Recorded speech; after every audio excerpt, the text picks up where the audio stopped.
parfois on peut un peu, se perdre dans ce qu'on pense, vouloir comme type de connexion humaine qui au final, bah, sont encore une fois basées sur des expectatives qu'on se fait et au final on met une case pour que la personne elle rentre dans cette case et quand la personne ne rentre pas dans cette case, on dit qu'on est déçu Mmh. et en fait non, donc il y a aussi un peu ce mouvement-là, c'est que, après quelques déceptions, moi de toute façon je me dis tout le temps: «OK, qu'est-ce que je peux apprendre de ça en fait?»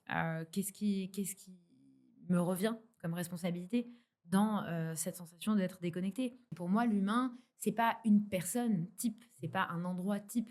C'est déjà d'être assez au clair sur, hem si on est dans une recherche de connexion, entre guillemets, «égotique», qui n'est pas mauvaise non plus, parfois c'est des leviers de fonctionnement, il y a pas un qui est bien, un qui est pas bien, ou si on est vraiment dans une recherche authentique de connexion, vulnérable, profonde et finalement,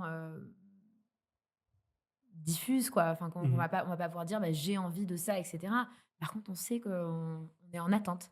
Il y a des journées comme ça, on se réveille, on est de bonne humeur et en fait, dès qu'on serait prêt à commencer la conversation avec n'importe qui. Il y a quelqu'un qui porte un truc sympa, au supermarché, tu vas dire: «Ah, il y a quelqu'un qui cherche, «Do you need help?